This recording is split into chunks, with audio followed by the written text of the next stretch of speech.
Hello and welcome to today's episode of the Work at Home Rockstar podcast. Today's guest is very exciting. We've got the growth architect, and she helps people land planes. She helps them design a framework, strategy, and system to streamline operations and workflow. Super excited to be rocking out today with Beate Chelette. Hey, you ready to rock? I'm ready to rock. Perfect. So, first question is, we always start off on a good note. Tell me a story of success in your business or your life that we can be inspired by. Well, I was $135,000 in debt, broke, a single mom, immigrant from Germany, did not know where up and down was, and went through a decade of absolutely horrific bad luck and tragedy. And then I did sell my business to Bill Gates for millions of dollars. That's just an amazing story right there. To Bill Gates himself, right? To Bill Gates himself, yes. How did I find you? What happened? I always talk about this, Tim, that a lot of creatives they kind of know that it's possible, that there is a lot of money to be made with their craft, with their art, their creativity. But then when they're in the part which I call the messy middle, or the bohemian lifestyle, where you have to, borrow $1 to pay the dollar that you borrowed, and you eat a lot of canned tuna and ramen and whatever that might be, that you think you never get out of it. But you kind of lovingly look at the success stories and you go, well, if it's possible somewhere in there, that shouldn't this be possible for me then too? And when it happens and you are getting out of this messy middle into that rapid acceleration, where you finally have found the groove, right? You're like the Beatles, you're practicing in Germany, no less, which I think is such a great story on no less, where all the strippers are, right? In Hamburg. And you practice and practice and practice, and you get so good that the sound just becomes unique because you have your 10,000 hours in. Yep. And then suddenly somebody takes notice, and then it just goes boom, and it just hits. And so the story really is that when we are starting, we have just the idea of the dream. We completely forgot the messy middle, because nobody really wants to talk about the messy middle. The messy middle is great once you have achieved success and you look back where you say, oh man, it was so hard sleeping in the car for like 3 weeks, back then in the middle of the winter, and my fingers were frozen. I couldn't feel the guitar. But then we need to remind ourselves that the messy middle is where the magic really happens, because that is the part, Tim, the way I talk about it is, I say, it's like almost like, God, spirit, universe, whatever you believe, it comes and says, how badly do you want it, Tim? And you say, oh, I want it bad. It's okay. And then God says, are you sure? And you say, sure, bring it on. And then something happens. You go, oh, that hurt. That hurt. And then God's voice comes again and says, Tim, how badly do you want it? And he said, no, bruises, it's healing slowly, but no, I still want it. Bring it on. Boom, frying pan right over your head. Now you're a little bit razzled and you go, okay, this is a little rougher than I thought. And God comes again and says like, hey, Tim, do you still want it? And you go, yeah,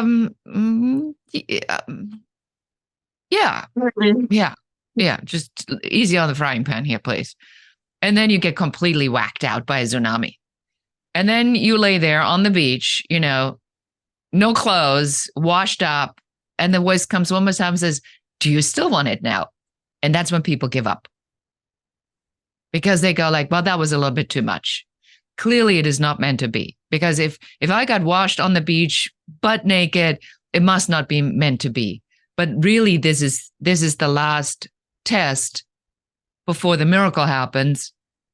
Because when you get to that point, especially in the music industry, boy, if you don't have your shit together and you're not ready to do what it takes, when I watched the documentary from Pink, and you just see that discipline that it takes to do a tour, a worldwide tour. You think that you don't have to. That tsunami that washed you on the beach is kindergarten compared to what that looks like. So you lay there on the beach, bedrazzled, say, oh, it's just too much for me. And then you watch that and you go, man, that's like a tsunami every night. Yeah. So how do you survive that? And I think that's where a lot of people kind of go off in their dream because they go, it's too hard. Well, it depends on what your definition of success is.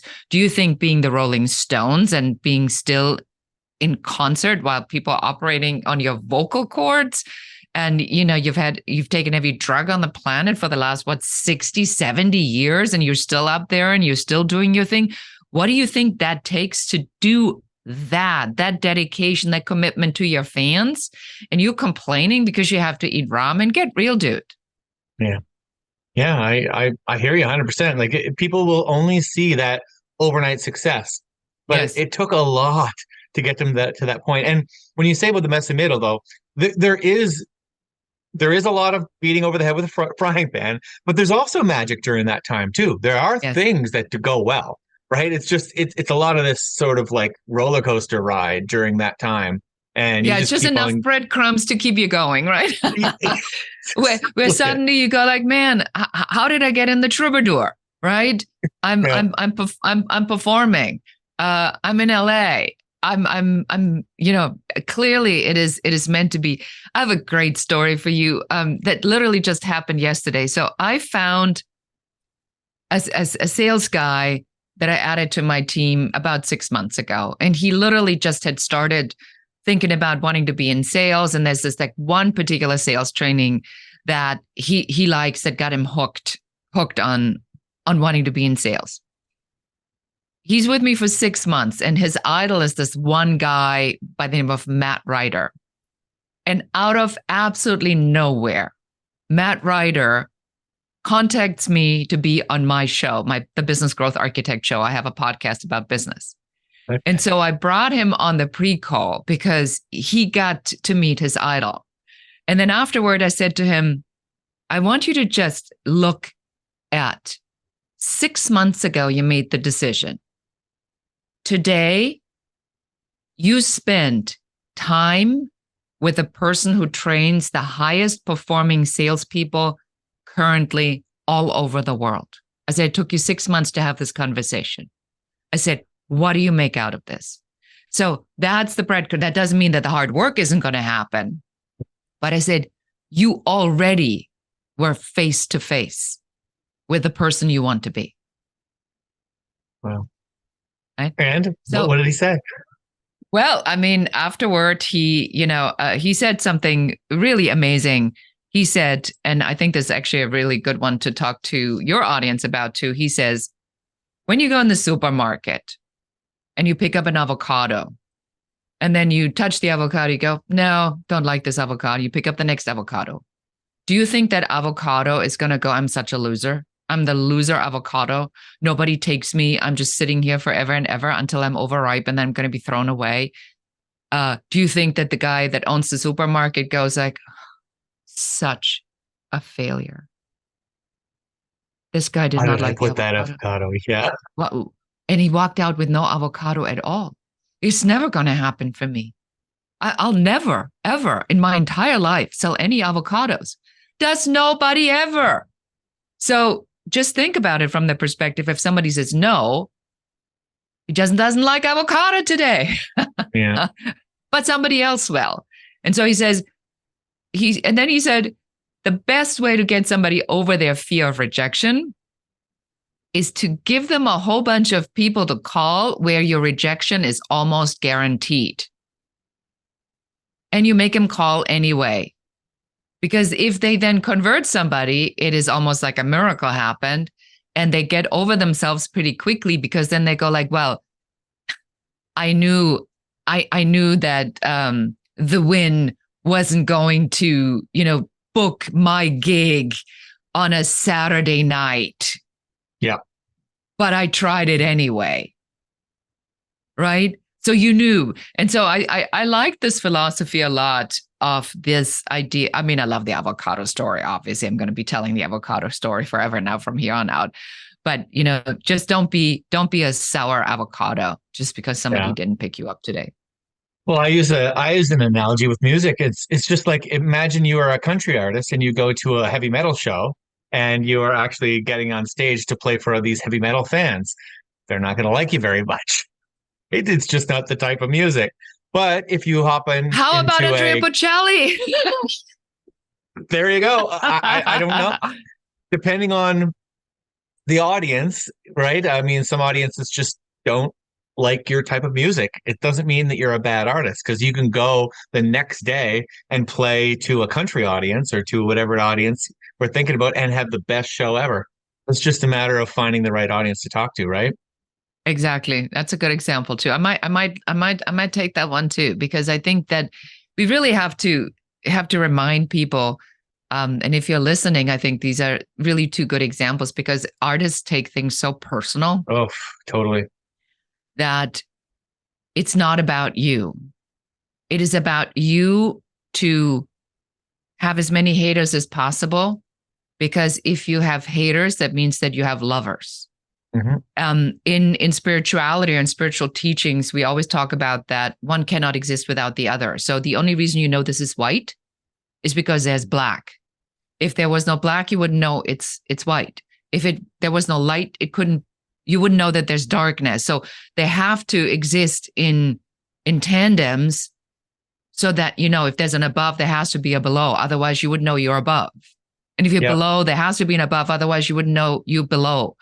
And if you just keep that in mind, that these are spiritual principles, that if somebody tells you they hate your music, it must mean that somebody is there who loves your music. And then it's just up to you to find that person.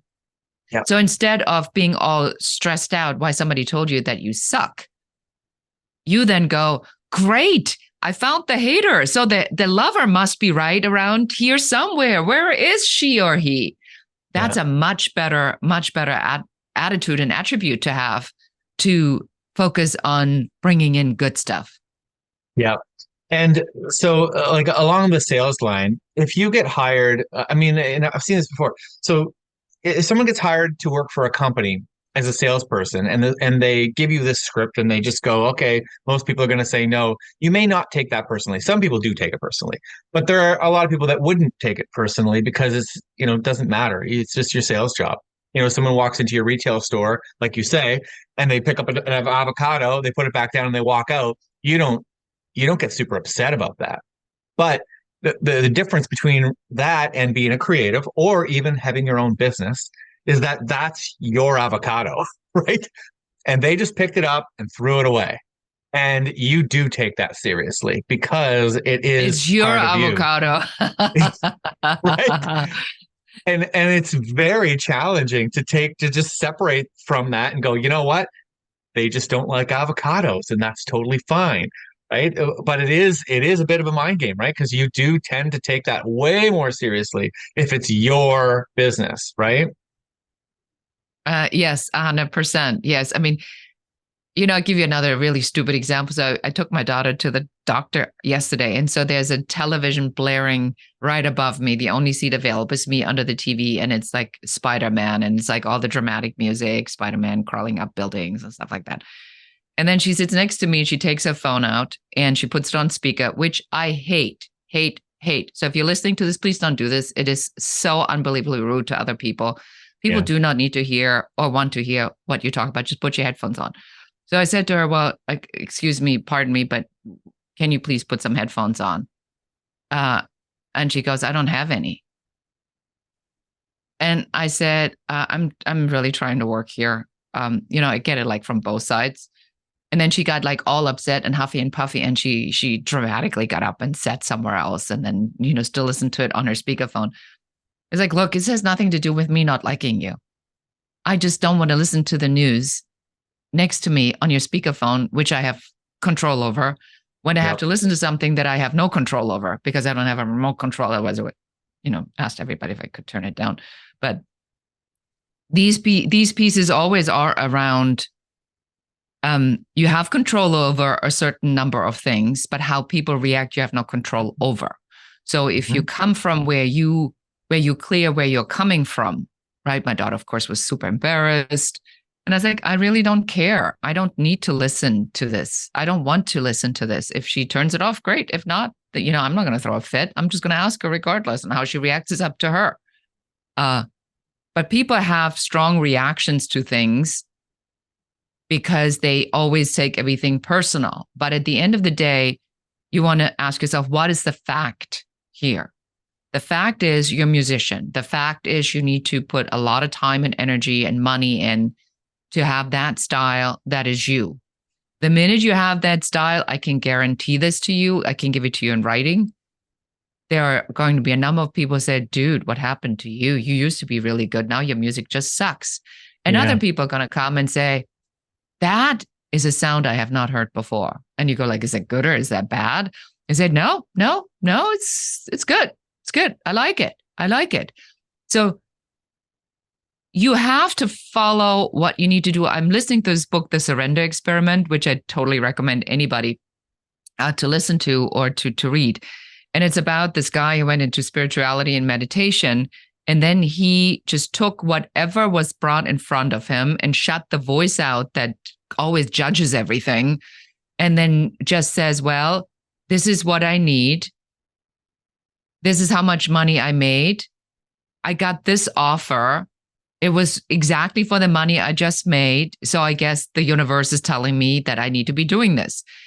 And he went on to become ridiculously successful from a guy who was meditating and did want to do nothing other than meditate to develop one of the most successful medical billing software companies that had over 2,500 employees, right?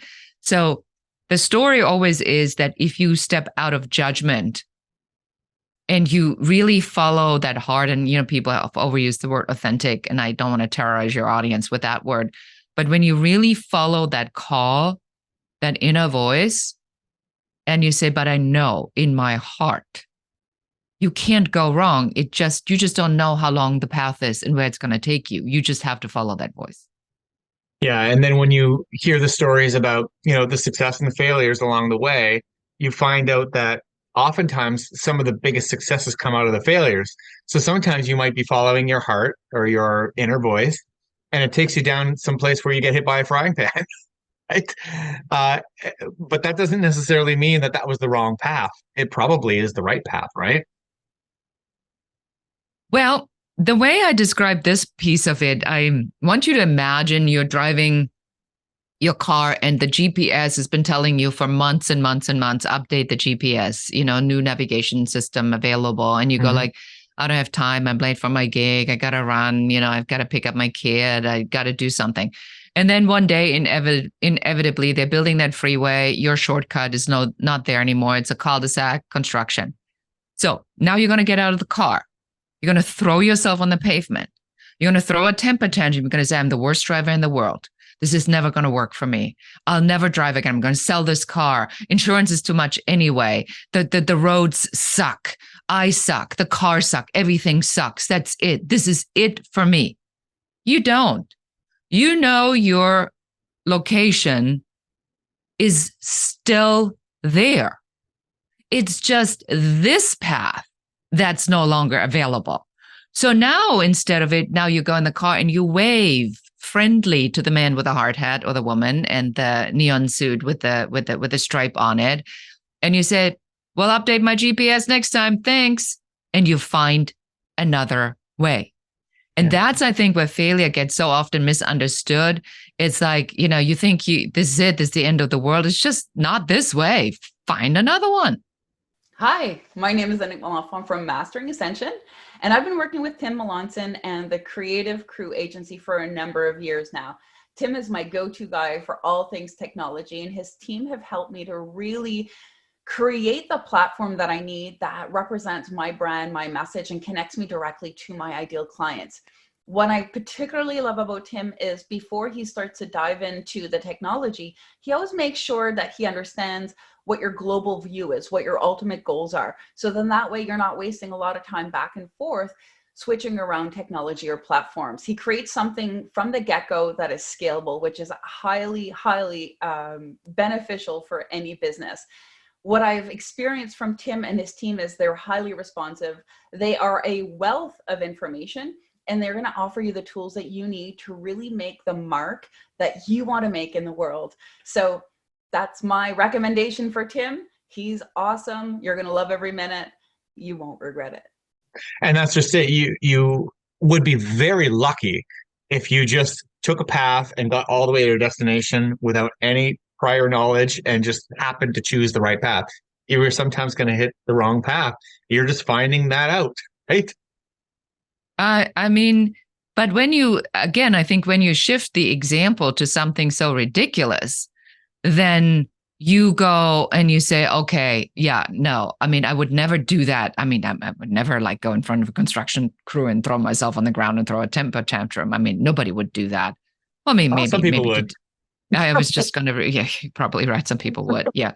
And I'm in LA. So yes, very high probability here, but most people don't. And there has to be always, again, back to the question, what's the truth in this?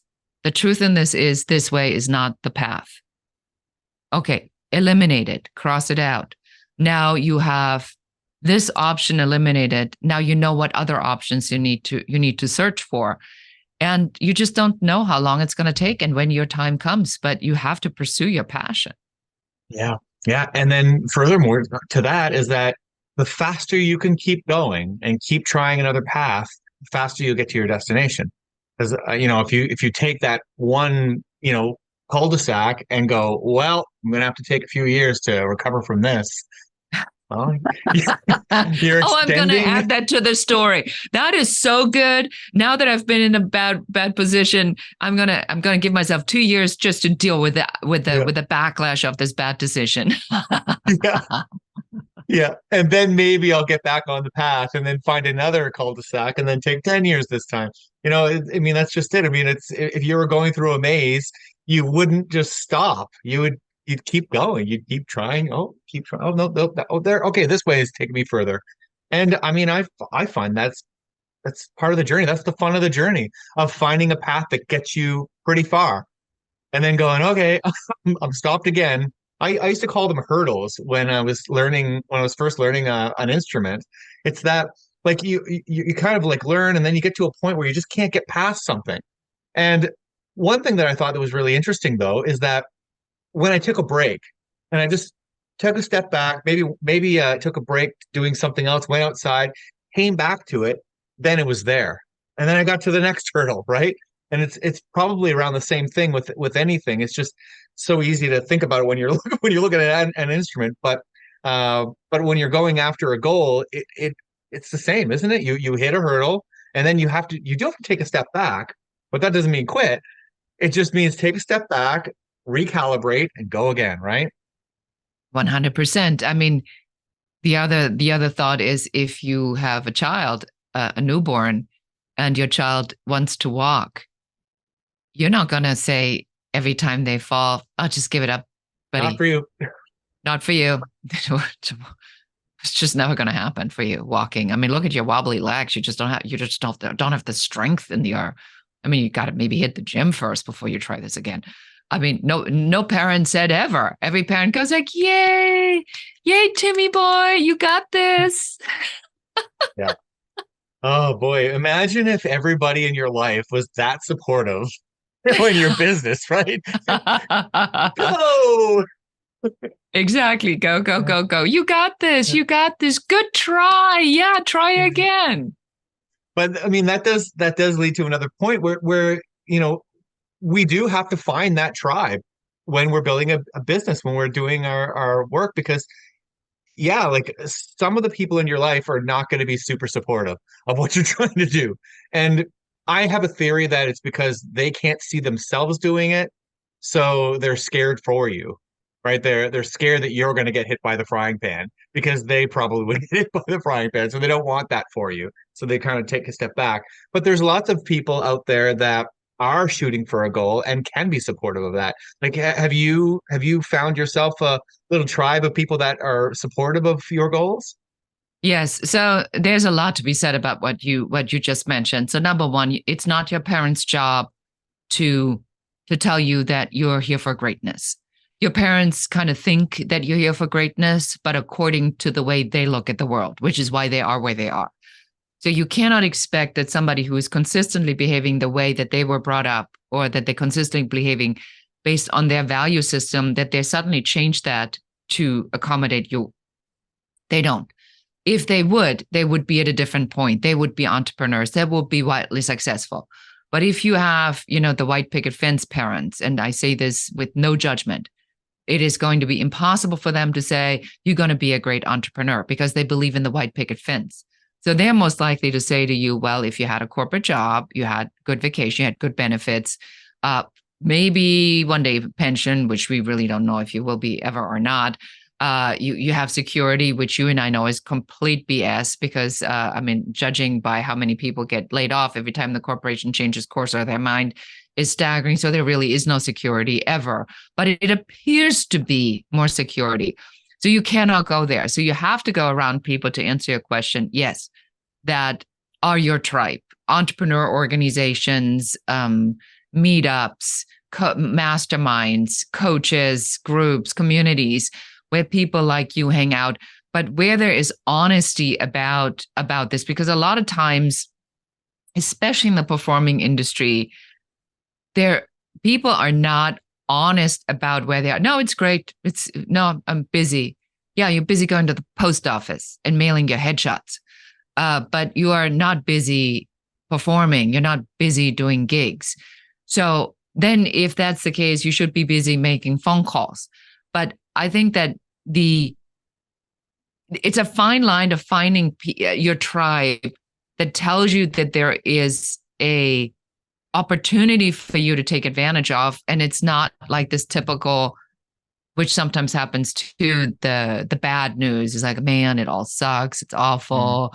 LA is such a tough spot to be. There's just too many musicians, not enough venues. And then, finally have the venue and nobody showed up, and all my friends suck. They all said they're coming and then they didn't come. And then the venue was all mad because they, didn't meet the minimum requirements, whatever that might be.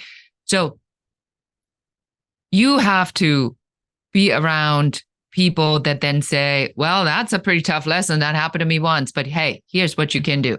So next time, you need to really, you can't do this the night before. You have to do this like a month ahead, and you have to get the commitment, and you have to sell the tickets yourself, and you have to follow up. And if you need to, you need to drive your friends there, or you need to, organize these, who's picking up whom to get there, and make it like a whole thing. And afterward, we all go and hang out together. Just make it something so that people actually show up. There's lots of things you can do. Yeah. So that's the kind of people you need to hang around with, is that people that lift you to that next level, or they say, why are you moping around, dude? What's that going to do for you?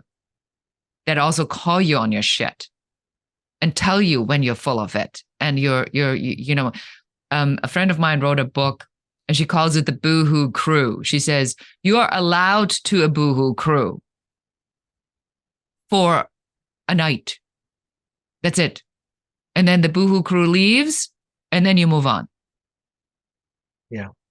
Yeah. It's so tough to find that group of people that are, because it's almost like the opposite. They'll be okay with you not being accountable. Like they'll be like, oh, that's okay. Don't worry about it. You're only human. Those people, right?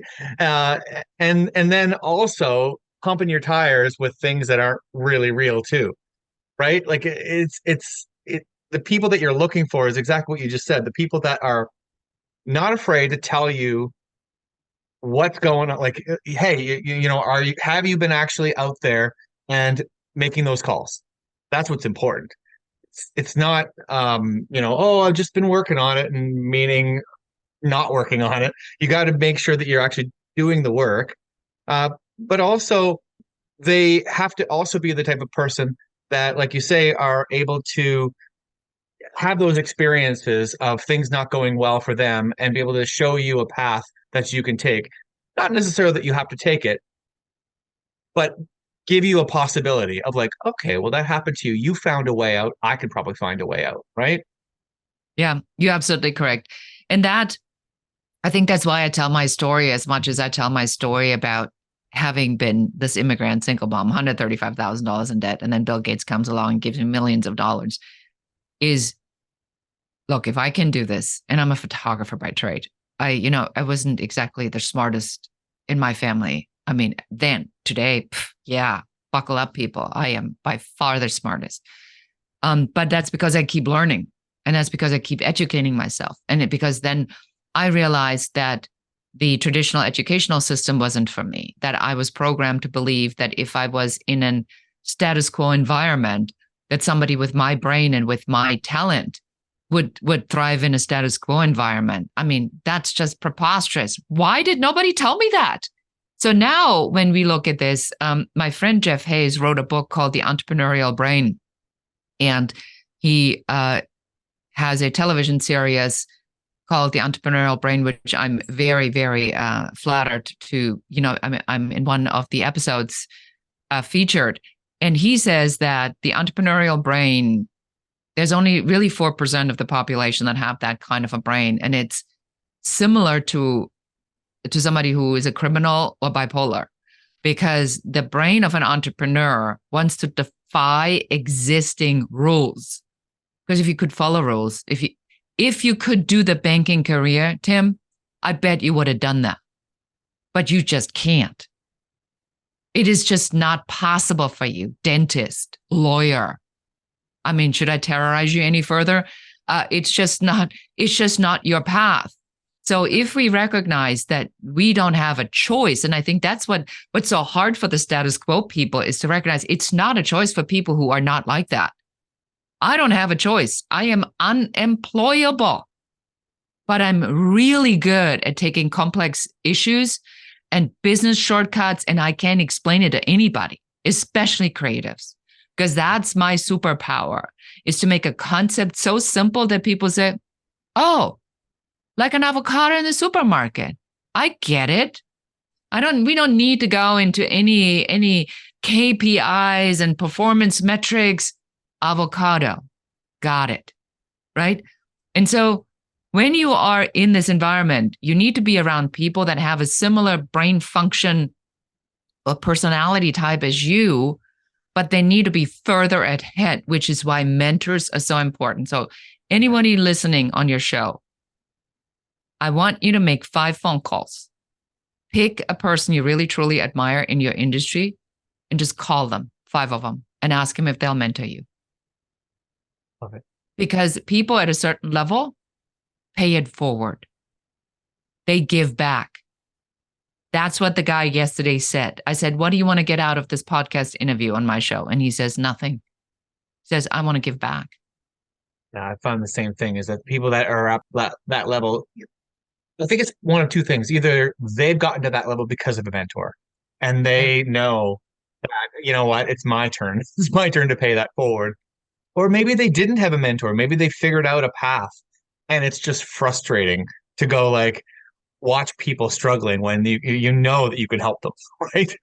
But one of the things you said earlier that I want to go back on, I think that the people that ask questions are the smartest ones out there. And it is so backwards, because we sort of get this like idea that asking a question means you don't know. So it means you're stupid. So asking questions is sort of like, okay, well, that person asks a lot of questions, they're an idiot. But like you said, if you ask enough questions, eventually you start to gather that information. If you're not asking any questions and you keep on saying, I know, every time something comes up, then you're not growing. And these people that are out there asking questions, these idiots that are asking questions, are going to end up passing you real fast, because they are actually out there gathering that knowledge, right? Yes. And there are so many aspects to this of the asking the questions. Is some people ask the questions just because they are wanting to confirm their opinion. What they already know. And what they already know, which is called confirmation bias. That's different. But there are people that are purposely looking at the other side of it. So somebody recommended me, says it's like if you're a Republican, pick somebody on like CNN or MSNBC and pick somebody who is moderate. on the other side and make it a point to listen to them. If you're a Democrat, pick somebody who is moderate on the other side and listen to them. Maybe not exactly Breitbart, but but somebody on Fox who has a more centric perspective. Because the truth is always somewhere in the middle. The truth is not the either one or the other. And if you look at the language that's used, the more inflammatory the language, the more you already know it's an opinion piece. And I come from journalism. I'm a trained photojournalist. And when we used to do stories, we had to fact check. Like we had people in the office that would call and fact check. I can guarantee you nobody's fact checking anything. People look at stuff, they take it hook, line, and sinker because it was on the internet. Yeah. I can put stuff on the internet. Or even more so, yeah. And if it's repeated often enough, then it must be true. So, but the same thing for business. So if somebody says to you, it's hard to be a musician. Says who? How do you know that's true? Yeah. Was it hard for Beyonce? Was it hard for the Beatles? Would the Beatles say it was hard? Do the Rolling Stones say it was hard? It probably was hard to get to that point. They had to go through their 10,000 hours, just like everybody else. What's Elton John say? I mean, Elton John famously sat down and created a melody around a phone book. Yeah. He says, I can create a melody around anything. Give me a phone book. And he sang to the phone book. My mind was blown. So that is the double whammy for artists. You got to hone the craft and you got to hone the business. You thought you're going to go into the creative side so you never have to deal with the business side, only to find out that the business side is only a fraction of the creative side is only a fraction of what you really need to do. And the business side is really much larger until you can make the money and then you can have people run the business. And God forbid there's some shysters, some of the people that are out there. So that way you can hand over that thing and you can fully concentrate on your art. But you have to learn this if you want to be successful. There's just no way around it. I could talk to you forever, but it's time for your guest solo. So tell me what's exciting. Was this not already my solo? Yeah. So first of all, for all your listeners, Tim, wherever you pick up this show, will you please do Tim a huge favor and go there and give him a 5-star review, subscribe, and leave a comment. Even if it's a green heart, that means that you've listened to the entire episode. And I will tell you why this is so important to make a comment. It's because it teaches the algorithm that you actually like the show, that there's engagement, and it will help him put this in front of more people who need to hear what we talked about today. And if you know one person, please share this episode just with one other person today who needs to hear what we shared today. It is a labor of love. So give some love back to Tim. So now with that, the way where you can find me, I'm known as the Growth Architect. As I said, I work with tons of creatives. I love landing planes on big, fat, nutty ideas. The more colorful the people, the better it is. And you find me on social media, drop in my DM. Make sure you mention the show, though, so I can give you priority treatment. If you've heard something and you say, I must talk to this person, go to uncoverysession.com and schedule a complimentary 15-minute session with our business growth advisor. Happy to give that to your audience. Just make sure, again, you mention the show so we know this is coming from Tim, so we can be grateful to Tim, and we know that what we do is working.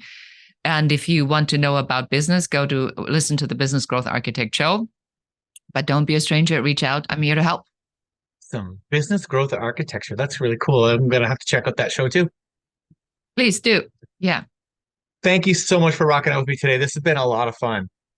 Thank you, Tim. I am excited. We completely stayed off script the entire time, but we had a blast. We did. That's the way it works. We rocked out. That's what good improv is, right? Yeah, exactly. No, I thought it was really good. And we did touch on the topics just in a way, right? Awesome. So to the subscribers, as we mentioned already, make sure you subscribe, rate, and comment. We'll see you next time on the Work at Home Rockstar podcast.